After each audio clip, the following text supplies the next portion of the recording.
John Radigan is off today, and I'm about to host the hell out of this edition of the DLS Rangers podcast.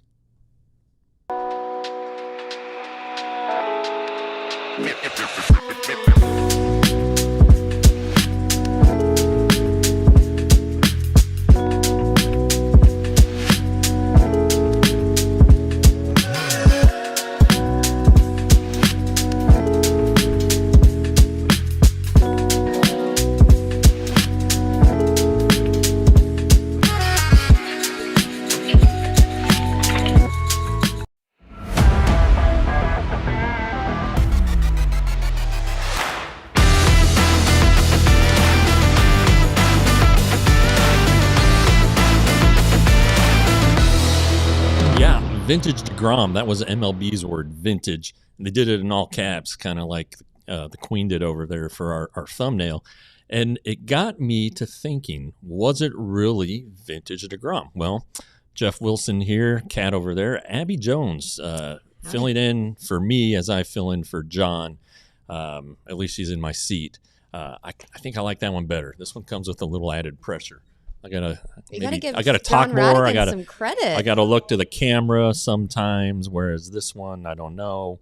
So anyway, that kind of struck me. I don't really buy into a lot of tweet and hyperbole and stuff like that, but it did get me to thinking. Jacob deGrom, could he be better in 2026? Now this is kind of the backdrop is that he was voted the American League Comeback Player of the Year last night at the MLB Awards Gala. His third, I guess, count Sporting News and the Players' Choice Awards, third Comeback Player of the Year. And, hard to argue with what he did. And there you see it with the wordage. And that's kind of, 2.97 ERA, pretty good. 30 starts, more than anybody expected. Same thing with the Indians, 172. 185 strikeouts in those 172 innings. So really good stuff. Really, really good. I think he finished 8th in the Cy Young. I think he got a third place vote from somebody. Mm-hmm. Anyway, vintage deGrom. When I think of vintage deGrom, Abby, I think of his Mets days, pre-COVID, specifically 2018, 2019, when he won the two Cy Young awards.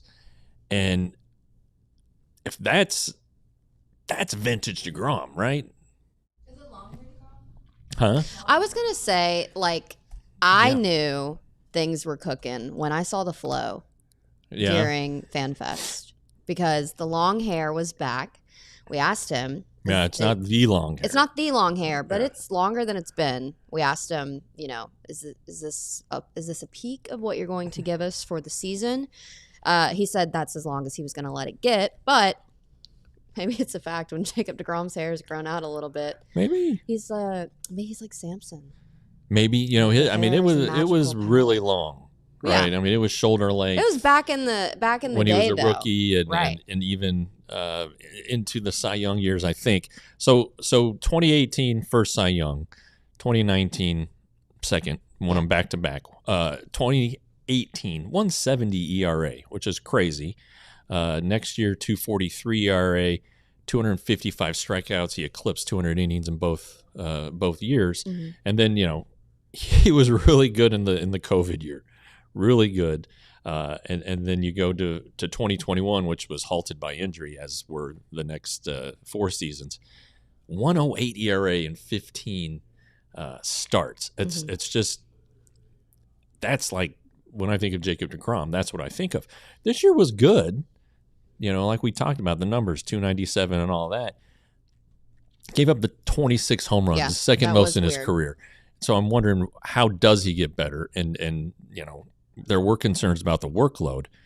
Did it set him up for even more innings next year, theoretically? Or is he back now on injury watch? I think he's perennially going to be on injury watch. But I don't know. I'm hoping for better because I want to see that guy. So are you saying that you agree that this was vintage? Or no, I don't think it was vintage. Okay. What word would you use then? Pretty darn close. Good. Really good. deGrom. Mm-hmm. I just vintage. You're right. That's a pretty high bar. I don't think he would agree with the word vintage. We should ask him. Well, we should. Let me dial him up. Anyway, what does he need to do to be better?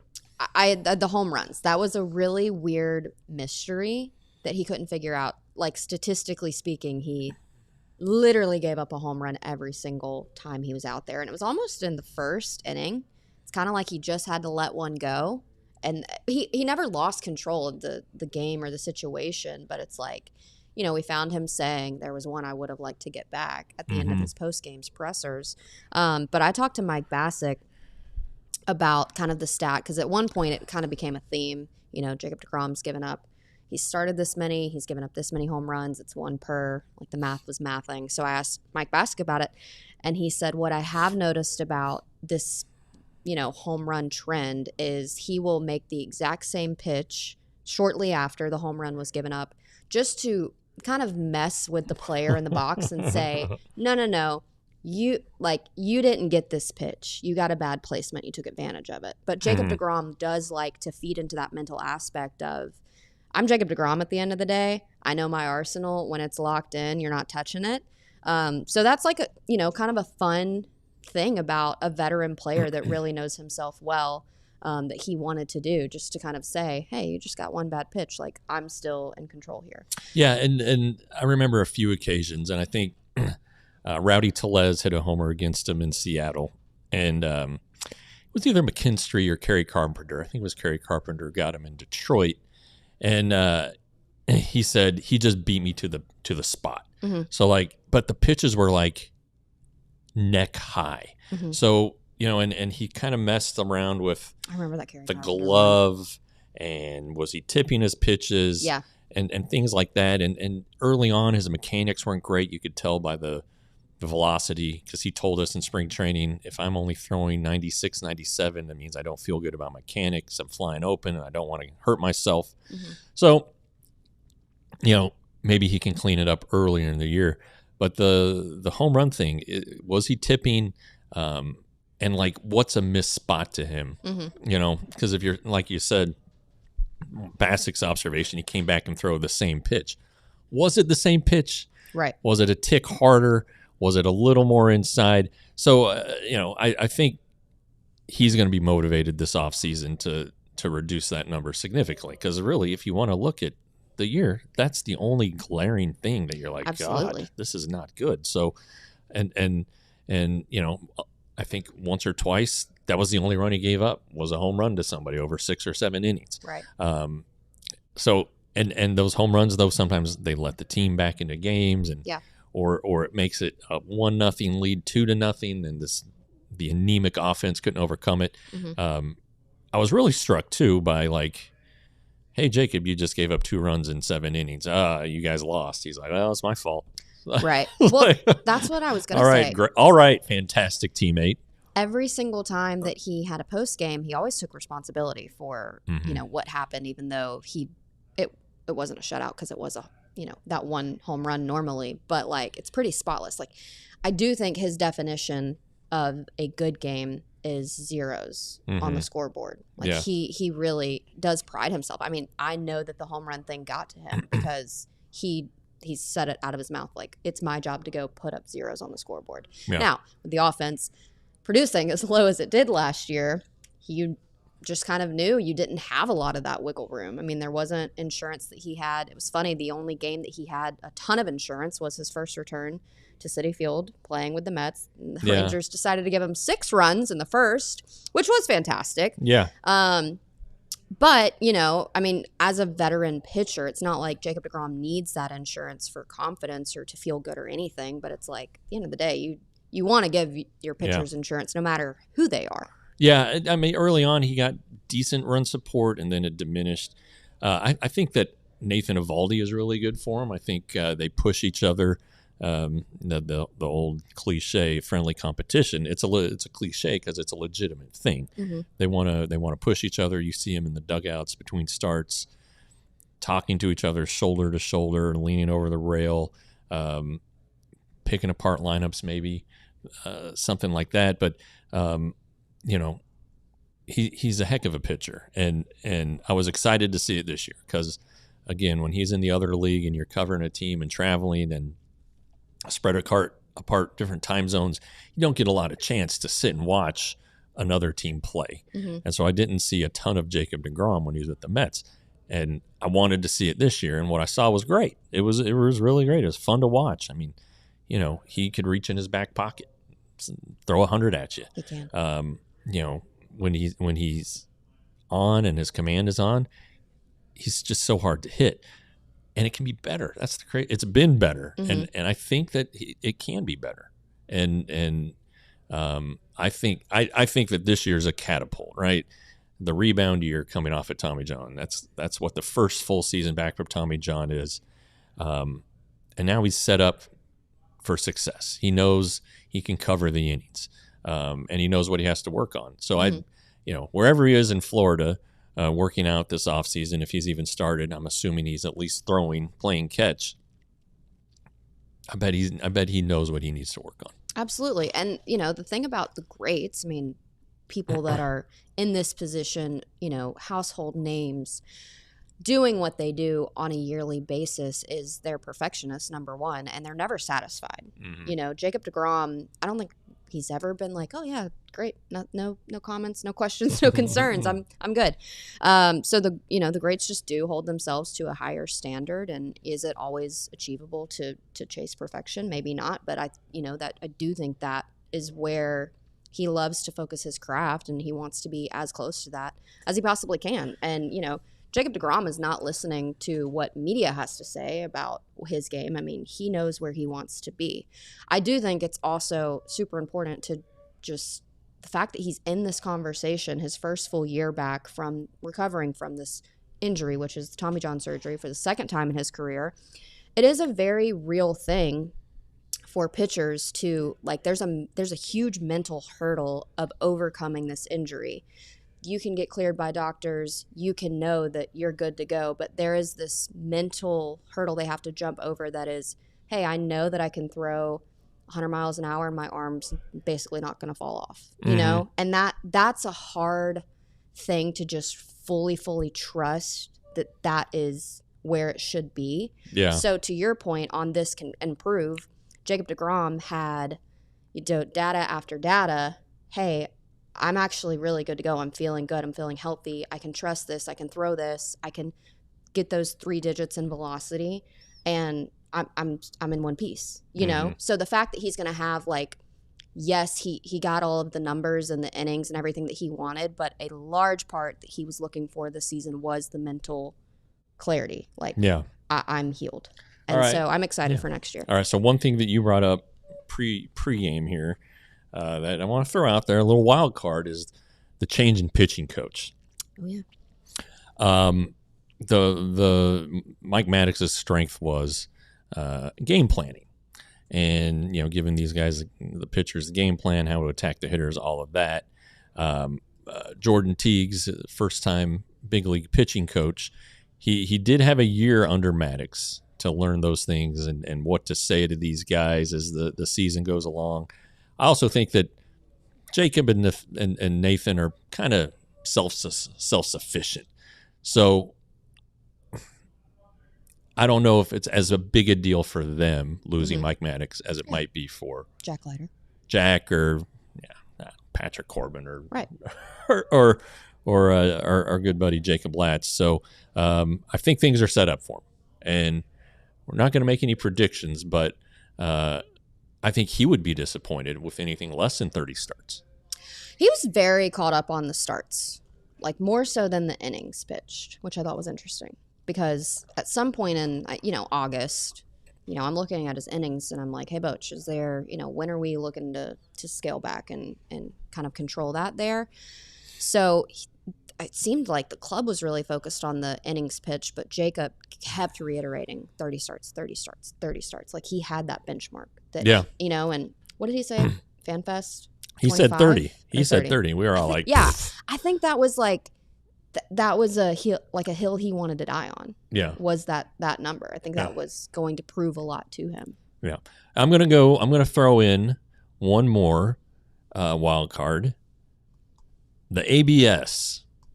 Because when Jacob deGrom is at his best, he is controlling the outside corner, and then his slider, playing his slider off of that. Are guys just going to take the slider? Yeah.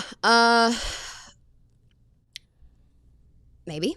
Yeah. I mean, maybe he's going to have to throw it more for strikes instead of trying to get the chase. Maybe you're going to have to get away with it. Jacob deGrom is not loving ABS, though. We had a lengthy conversation about it, and he said that it removes the human element of the game. Well, and he's, not thrilled with that. And also, what do you do? What do you do with? We'll talk about it later. Yeah, we'll talk about it later. Coming up next, I don't remember what we're going to talk about, but it's very intriguing. No, it's about Travis Jankowski. That's it. It's about Blondie. And we talked about it a little bit yesterday on the show, and we're going to talk about it some more. But first, we're going to pay some bills. All right. You wanna start? You go ahead. Okay. Qualis Roofing. Qualis Roofing. With over 700 five-star reviews and an average of 4.9, Qualis Roofing is one of the most trusted names in roofing across North Texas. I am from Alabama, but a new, scary, shocking fun fact about Texas was the storms here. Oh, storms are pretty scary because there's not a lot of trees. So, you just hear a lot more. I'm not a homeowner, but I would invest in a quality roof if so. And I would definitely go to Qualis Roofing. They have a free roof inspection, and you can get a free DLLS shirt. You can replace your roof with Qualis and choose between a free Blackstone grill or a smoker. Yeah. So you're basically getting a new roof, and some outside gadgets, and a free T-shirt, from DLLS just for getting the appointment. And like I said, the storms are pretty bad. So if your house is hit by a storm, they offer free storm damage assessments, and they can help guide you through the insurance process. So go online, schedule your free roof inspection. Don't forget to ask about your free grill and visit QualisGC.com and just search Qualis Roofing and Construction. It's not too late to sign up to participate in the Big Brothers Big Sisters flag football game tomorrow. You see there on the screen, 10 a.m. to 2 p.m. at the Irving High School football field. Join Big Brothers Big Sisters for a day of fun, football, and connection as we pair adult men with one of 400-plus little brothers currently waiting for a mentor. There's no long-term commitment required.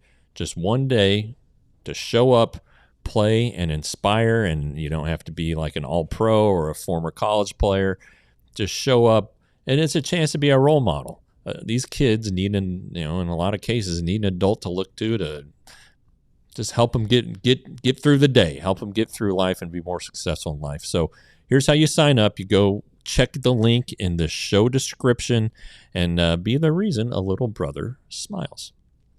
Aww. I see what you did there. Yeah, well, I'm not that clever. That was the ad writers. Anyway, we're moving on. We were talking a little bit about Jordan Tiegs there and the effect he might have on Jacob deGrom. We determined it was minimal. And now we're talking about what effect will being a coach have on Travis Jankowski. And that was my big takeaway from all the talking we did with him yesterday and the various questions we asked. He's 34, and he could play, right? He was part of 4 organizations, if you include spring training, in 2025. Played for 3 minor league teams. All right. That is a lot of movement. But it's also, hey, these guys want me to help them out. And his agent, he consulted with his agent about, boy, should I keep playing? Should I take this opportunity with the Rangers? And basically, he was told it's going to be a lot like last year, Travis. You're going to be bouncing around, and I think he's had enough. Yeah. I think he's had enough. He's got 4 kids, and kids are he wants his family with him, and it is not easy to pack up and move every couple weeks. And I think it is also kind of telling to him, perhaps, that after the Mets released him in July 13th, which was, I think, the day before the All-Star break. That was it. Yeah, nobody picked him up. So anyway, he said he's getting a tremendous peace of mind. Yeah. And it was funny. He said the only time he ever thought in his career that he wasn't going to get released or sent down was 2024 when the Rangers signed him to the 1-year guaranteed deal. And he was laughing, and he was right. He did finish the whole year with them. But he said, even then, I ended up on the waiver wire, at the end of the Yeah. season as they were trying to do him a solid, I guess. So anyway, I'm happy for El Blondie. I see El Blondie up there. Skip Schumacher defiantly said yesterday's conference call he will not call Travis Jankowski El Blondie. And yeah, it is El Blondie is Clint Eastwood's character in Good, the Bad, the Ugly, and probably for a few dollars more, and whatever the other sequels were. Really, all that matters is the Good, the Bad, and the Ugly. Lee Van Cleef, Eli Wallach, pretty good movie. So anyway, you're excited he's back.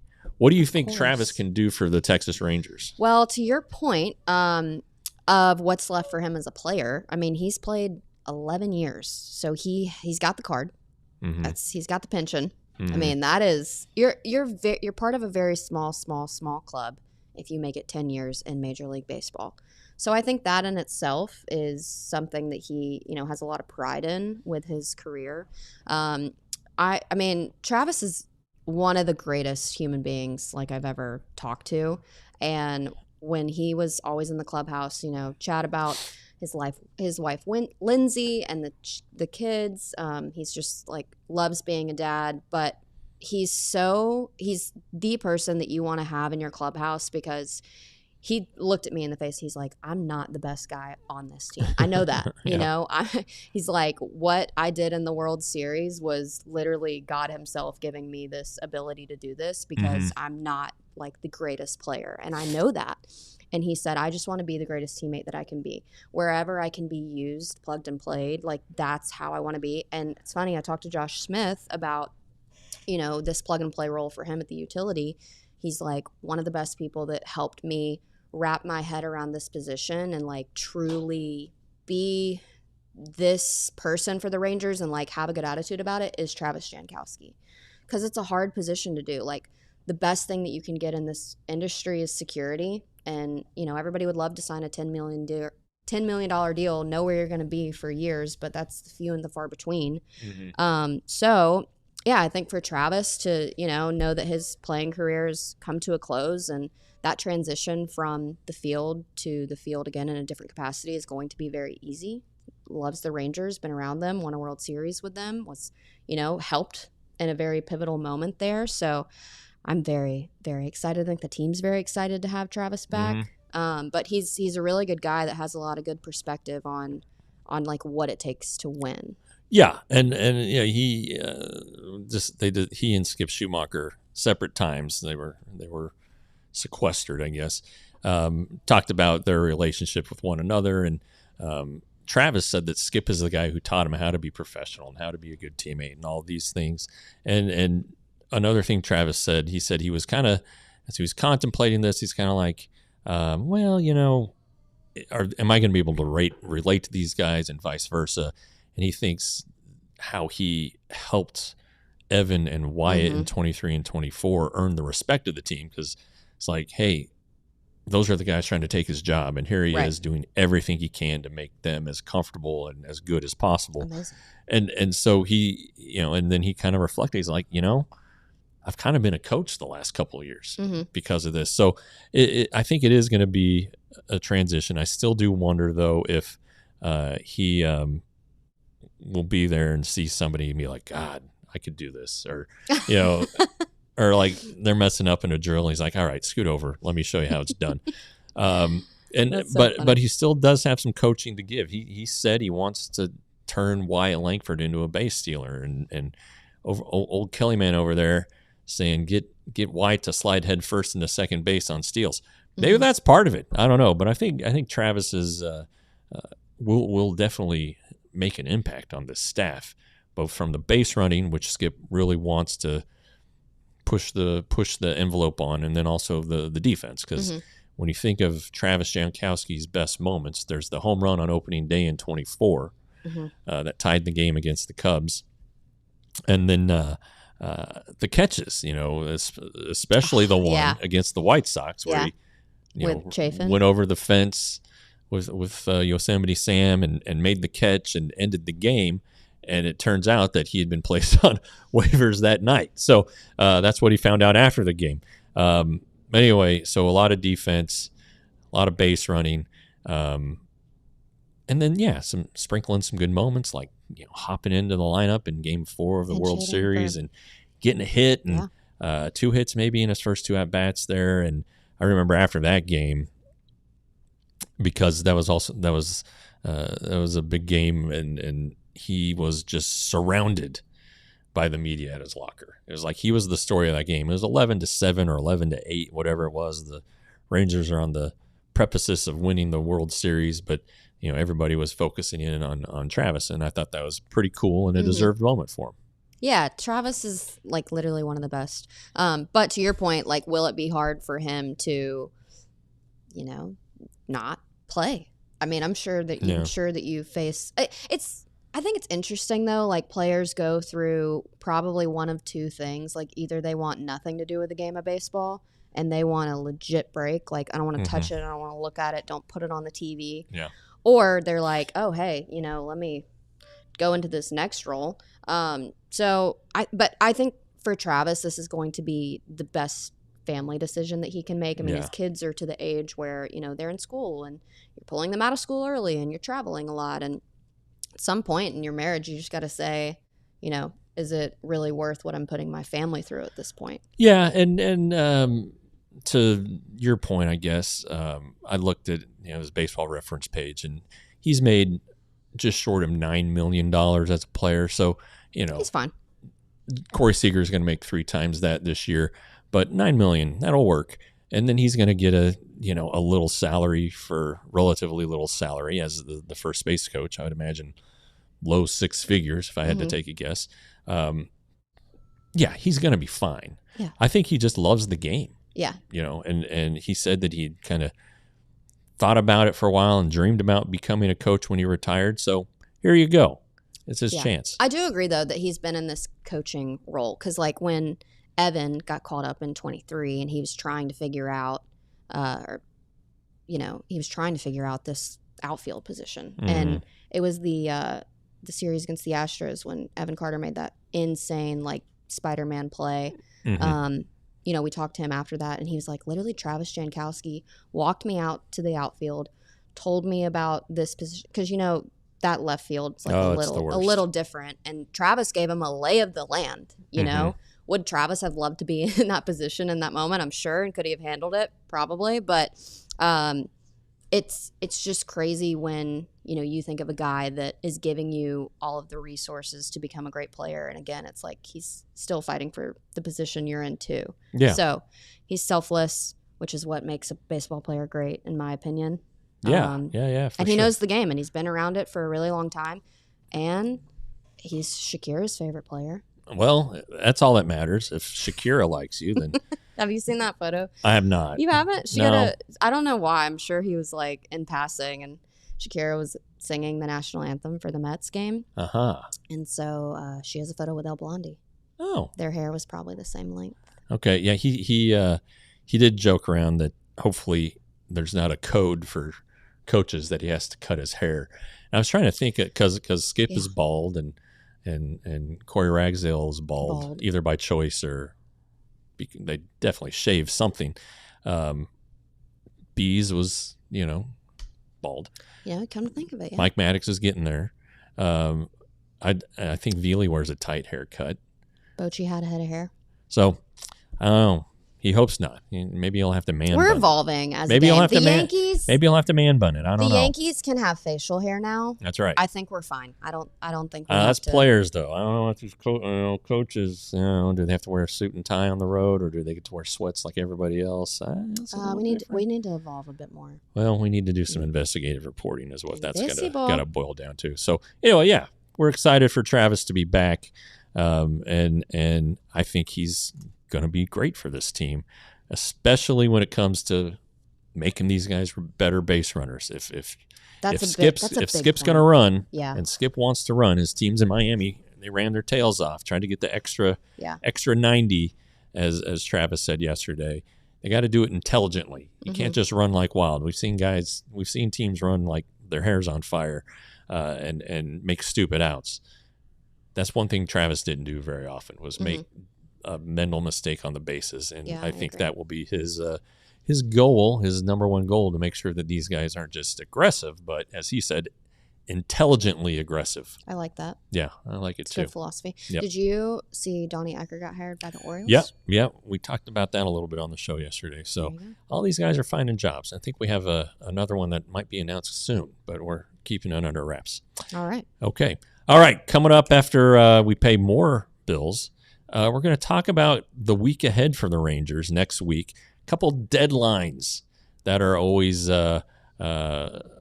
notable in the offseason, and we're going to examine how the Rangers might approach those next. But not before we tell you once again about our wonderful supporters clubs. Many of you are members of it, and we can't appreciate you enough. What it is, it's another way to be a huge sports fan in the Metroplex. When we get you these exclusive videos that our beats all produce and are part of, telling stories, giving information, just kind of letting you inside maybe what we do, what teams do, stories we can tell from our lengthy careers and all of that jazz. So they're really fun. They're kind of fun to do. John Radigan and I go off the rails. They're supposed to be like 5 minutes, and we end up talking for like 13 or 14. So good stories. That's right. We can't help ourselves. That's how much we like our jobs. But you also get the emojis, and all of you guys get the icons who are in the supporters club. We can't appreciate it enough for helping us yet again continue our mission of making sports fun for you. There you go. And look at T.O. Attaboy, T.O. Thank you again. What a nice gesture. Also, while you are at it, I mean, I'm assuming, because almost everybody in here is a diehard, and we appreciate that, but sign up for the newsletter. It's a quick way to be like the most updated with all of the things happening with Dallas sports. We got a lot going on. I'm a busy girl, Jeff. Yeah, we got no kidding. Football, we got hockey, we got basketball, hot stove season's on the way. So you want to be informed, and while you're drinking your morning coffee, what better way to get the information than by reading the newsletter by Ali. He does a fantastic job, and it is just your one-stop shop for your quick little hits on Dallas sports and everything happening, because it's a lot to keep up with. It's like breaking news every other day. It's nuts. It's nuts. That's just the DFW scene. It's spicy. Yep. All right. I before I became a beat writer, and even a few years in, I never really knew about or followed the deadlines of the off season, and you have to. And if you're a baseball fan, a really good baseball fan, as a beat writer, you have it's to. like, holy cow, you need to know these dates. And two of them are coming up this week in baseball. Well, there's actually 3 deadlines, 2 on Tuesday, but it doesn't apply to the Rangers this year. It's when players have to accept the qualifying offer. I think 13 were offered, so they have to decide if they're going to take the 1 year, $22 million, or decline it and go into free agency. Also that day, it's the day that you have to set the 40-man roster for the offseason. So I think all the guys who are on the 60 the IL, finish the season there, have to be moved over and stuff like that. But it's also, more importantly, I guess, known as the Rule 5 protection deadline. And that's a big one. It is a big one, especially for a farm system like the Rangers. I was about to say, is this like your holiday? Which is a little thin. It's not my holiday. I used to really dig it. Probably over-examined it and gave kids too much credit. But I think I've learned a little since then. Jeff, anyway, that was your calling. That was your gift. The Rule 5 draft players become eligible. College players who are drafted in and have then acquired 4 years in the minor leagues, they are eligible. International players and high school draftees, 5 years. So I think it's the 21 draft class and international signing class, and then the 2022 draft college players who are eligible to be protected or eligible to be claimed in the Rule 5 draft, which happens in December at the winter meetings by any other team. MLB Pipeline suggests that the Rangers are going to protect 4 guys. Okay? Lay it out for me. Right-hander David Davalillo, right-hander Leandro Lopez, utility man Cam Colley, and then first baseman Abby Ortiz. Mm-hmm. And they're all in some level in the Rangers' top 30s. Davalio's probably the highest one. Colley had a good year at Frisco, still strikes out too much. Abby Ortiz actually got better at AAA, and then Lopez, like Davalio, started in high A and graduated to AA. So those are the four guys, and I think that's probably hitting the nail on the head. I would though wonder if they try to sneak one through, if it would be, does a team want to carry Abby Ortiz? Because he's really one-dimensional. Yeah. Because if you're selected in the Rule 5 draft, here's the thing. You have to spend the entire year on the active roster of the team that selects you. So if the Rangers, like when the Rangers selected Carlos Tocci, arguably the worst player in franchise history, they kept him on the whole year. It was a miracle, and he got hurt a couple times, so I think that really helped. But that's what you got to do. So you're giving up a bench spot or a bullpen spot to keep these guys. Yeah. And I wonder if Lopez also is big league ready, and so maybe the Rangers protect fewer than 4. They don't have to protect any. Right. But I think they will. And I really think Colley and Davalio are the two guys. Colley especially. He was the 3rd round pick in 21 out of high school down there in southeast Texas, east of Houston. Really good football player, and he said that it has helped him become a pretty good outfielder. Mm-hmm. So he can play up the middle. He can play center field. He's good at both positions. And then he can run. He might be the fastest guy in the organization. So I think those two traits alone are worth. It makes sense. It makes sense. A team would claim Cam Colley based on those two things. He could help a winning team. And then Davalio, great command, not overpowering heater, but knows how to pitch. And I think you could stash him away in a bullpen. He can never have too much and get away with it. And again, the Rangers are thin. They're kind of thin there at the upper level, so they need to keep these guys. Yeah, so the righties make more sense to me. So I'm thinking Davalio and Colley for sure, and then we'll see. What about Mr. Aaron Zavala? That's an interesting one. Now, he would have been Rule 5 eligible last year because he was the 2nd round pick in 2021, and I had him noted here. The reason I think he's interesting is because I think he has the chance to thrive under the new hitting philosophy that's being talked about. Because he's always been a high on base percentage guy. Mm-hmm. I'm looking great at his guy now. like that. Never had a ton of power. So I'm wondering if when he got comfortable and moved up to, did well at high A and then moved up to AA, if they're like, okay, now it's time for you to start driving the ball and doing more like that. And if it got him out of sorts, because his strikeouts total shot up. He also had an injury that might have affected him. But I just think that I think he'll get through. I think if you just look at the naked numbers, it's like, all right, this guy's plateaued or worse. But I think if he's in the system next year, he has a chance to get back to the player he was at Oregon, where he was the Pac-12 Player of the Year, Offensive Player of the Year, and his on-base percentage is over 1,000. And then coming, getting back to the player he was in his first couple of years in the system. Yeah, I'm taking a look at his BREF right now. To your point, the on-base he's producing, and then strikeouts though, I mean, quite a number there. Yeah, so, and they've really jumped. Yeah, no, really jumped. It's 159, 139, 158. Yeah.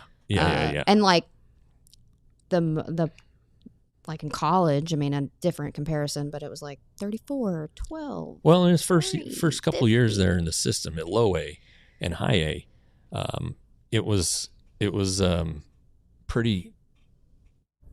It was like almost equal walk to strikeouts. or at least it was for much of the season. Right. Looking at the chat, and Mason Englert was lost, correct.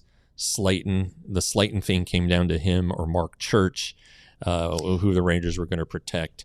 I remember losing Herrera at one point. And yes, Delino DeShields was a Rule 5 success story. At least for 2015 he was. I like Delino. Hope he's doing well. Now, so that's Tuesday. Rule 5, setting that 40-man roster Tuesday.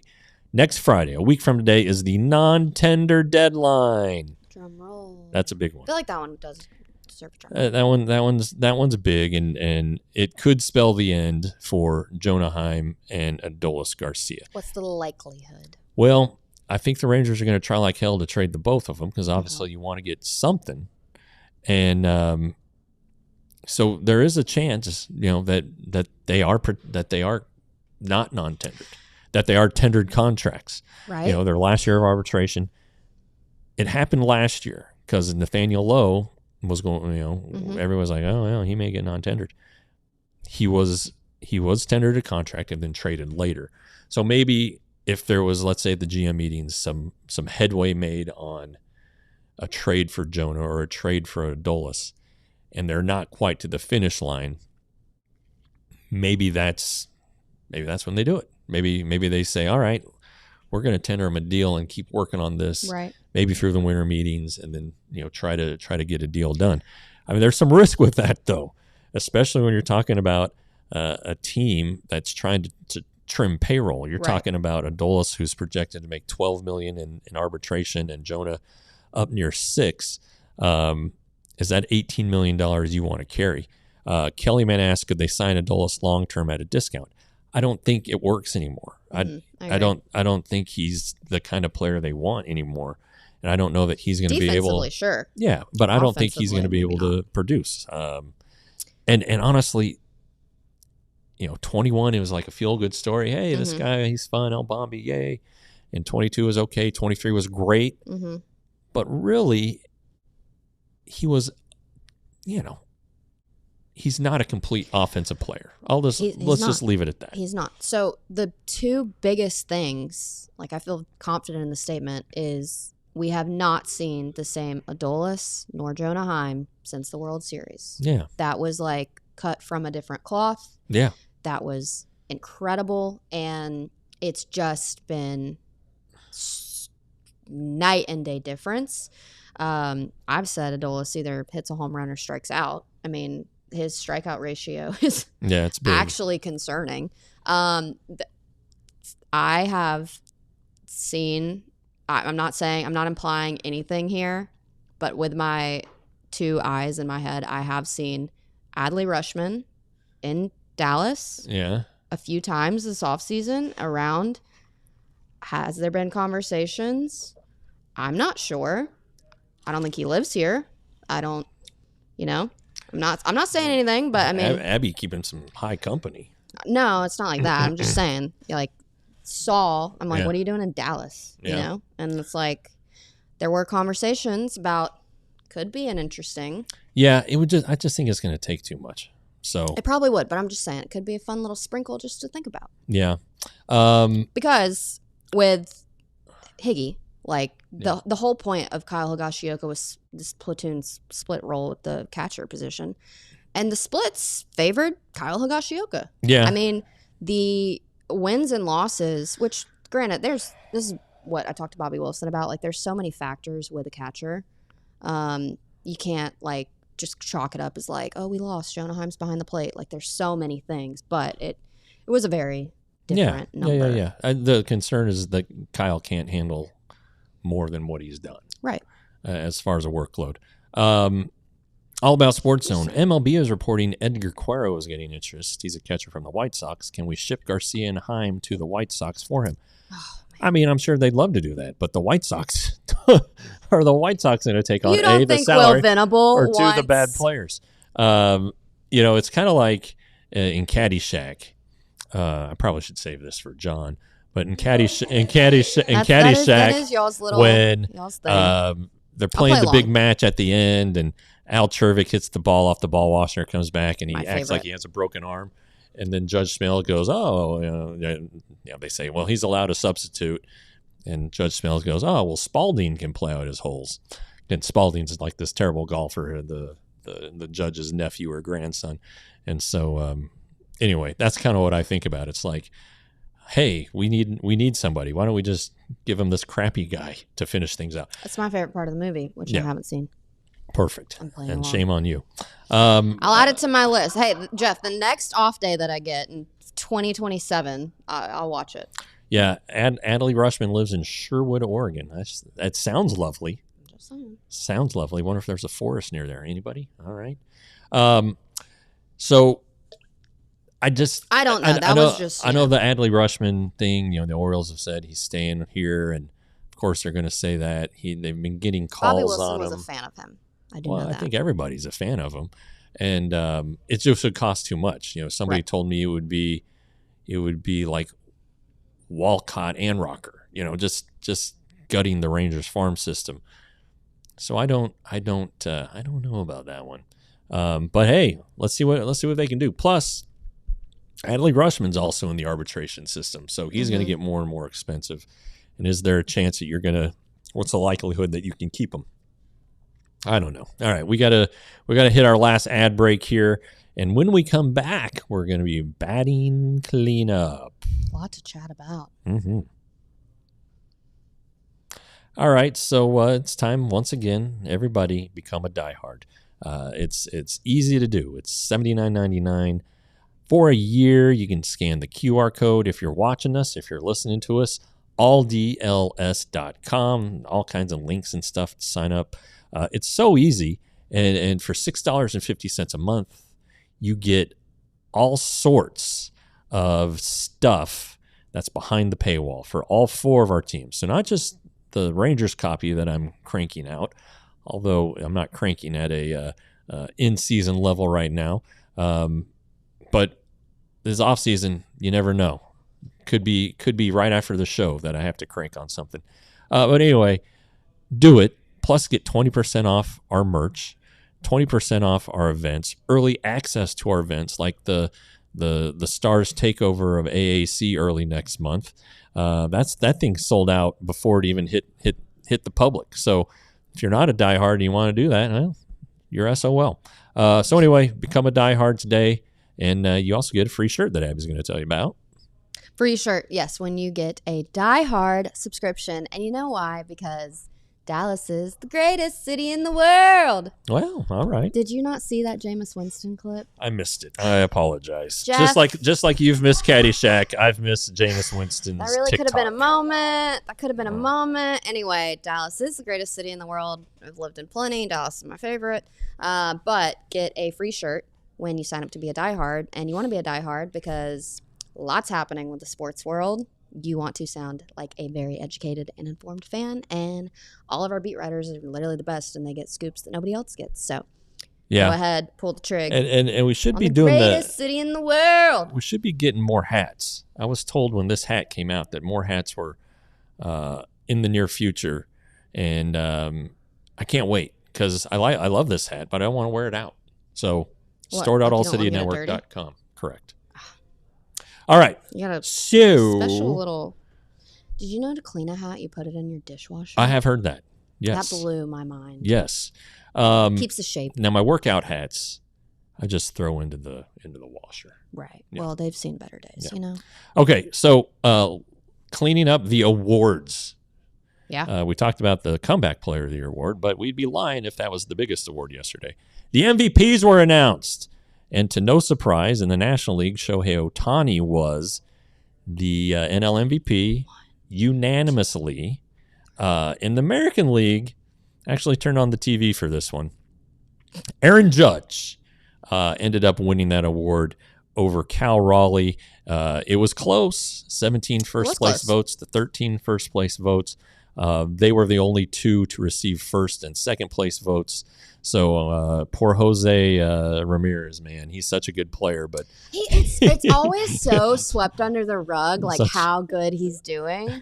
He's like my favorite little little stories. He's so good. He's so good. Yeah. And it's like, you don't realize it because Yeah. like Aaron Judge is doing, what he does on a nightly basis. So Ohtani, like we said, unanimous choice over Schwarber and Soto. He's the first player to win, I think it was 3 unanimous MVPs, maybe 4. I think maybe they've all been unanimous. The first player to win a unanimous MVP and his team captured the World Series in back-to-back years. And you kind of intimated this before we came on. I'm not sure what anybody else can do in the National League to win the MVP for the duration of Ohtani's contract. It's on lock, for the foreseeable future. Yeah. And I feel bad for guys in the National League because it doesn't really matter what you do. Like, you're overlooked, know? And it, like, will he be the greatest player of all time when it's said and done? I think, yeah. Well, I mean, I think right now, I don't know. Who's the best player of all time right now? Chat. Is it Willie Mays? Are you asking ChatGPT? No, we're asking them. Oh, the chat. I don't do AI. Is it Willie Mays? Should I ask Chat? Is it Barry Bonds? Babe Ruth? So Babe Ruth, who revolutionized the game. Or is it Ohtani? And so Ohtani, the pitching and all of that. Gosh dang it. So, all right. Chat said Babe Ruth. Yeah, damn right. Okay. There's no single. Well, I mean, I think he has the answer. highest. He has the highest career WAR. It's very philosophical. Depends on how you define greatness. Well, that's why I don't said do AI. Babe Ruth, Willie Mays, Barry Bonds. This is literally in order. So. Okay. Hank Aaron, pretty good. Hank Aaron did a lot of great things. So, like with Ohtani and Babe Ruth, it's like. For me, that's just apples to oranges. The game's very different. It's a whole thing now. Yeah. I'm going to say, with what I've seen with like my own eyes, like Shohei is what's better. Yeah, yeah. Me and the wife, we were in Louisville, Kentucky over the weekend, and on Saturday morning, before we started drinking again. We went to the Louisville Slugger Museum, and they had a Babe Ruth bat. It was 42 ounces, wow. Which is like, and Ty Cobb had a real heavy bat too. Mm-hmm. And I just wonder, everyone's like, oh, well, Babe Ruth, guys didn't throw hard, whatever. I just think Babe Ruth would have been great in any era because he was so great in that one era. I like that. Yeah. So, you know what? I had a thought. Okay. With Cal Raleigh. Like, this is like, I think just how athletes work and view things. Like, yes, this was his career greatest year ever, but is he gonna remember this as like the worst? He was a win away from going to the World Series. He was a few votes away from MVP.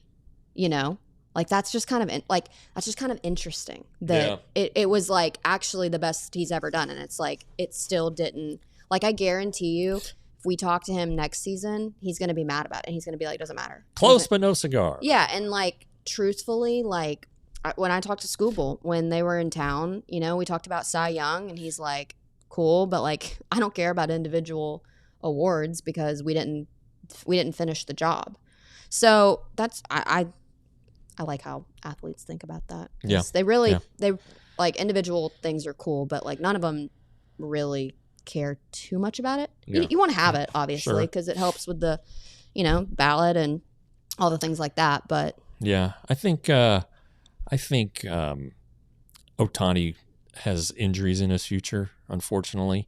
So I think that could open the door to another player winning the MVP. But you got to be really good. You got to be really, really good. Okay, so you mentioned Judge and Raleigh. Judge, like we said, 17 of the 30 first base votes, or first place votes, or first base, however you want to look at it. I mean, the numbers were just completely in his favor, right? Correct. He won the batting title, batting .331, .457 on base, 1144 OPS. So his slugging percentage was, if I can do the math, 6 something. Now Cal Raleigh did hit the 60 home runs, drove in 125 RBIs at a very, very, very incredibly demanding position. So I get that side of the argument, and that he was the reason a team that hadn't been to the postseason since 2001 reached the postseason. I told my son, who probably, if this vote had taken place 20 years ago, Cal Raleigh would have won it. Oh, because it was before the focus on all the stats. It was home runs, RBIs, and what did you do for a winning team? Right. And so I think that he would have won that. But it's not like he blew Judge out of the water on home runs or RBIs. Right. So, it's but I thought, and John was hoping Raleigh would win, and maybe I was a little bit, but I think thinking realistically, I thought, and knowing voters, they were going to vote based on the statistics.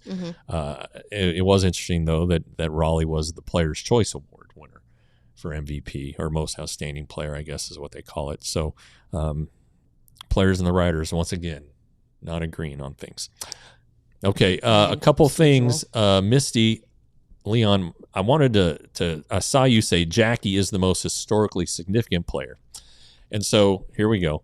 Back when, at the turn of the century, I don't think you were even speaking yet, Abby. I was born in 97. The ESPN was doing its countdown of the top 50 greatest athletes of the 20th century.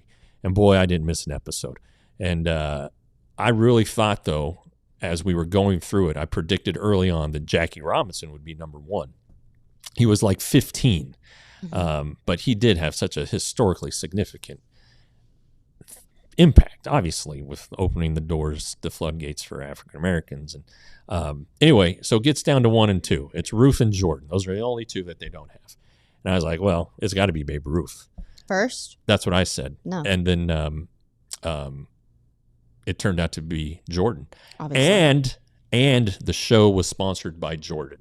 So I thought it was rigged. Yeah, I was pretty pissed. I boycotted ESPN for like 48 hours.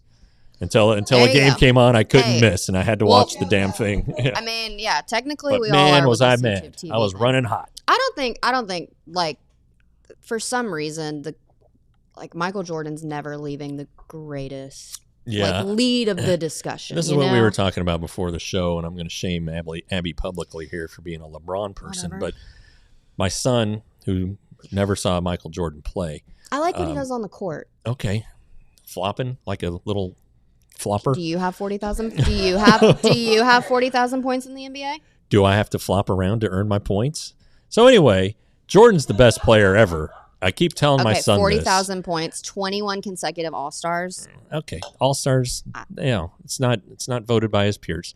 Anyway, Jordan's the best player ever in basketball. Greatness. And I think that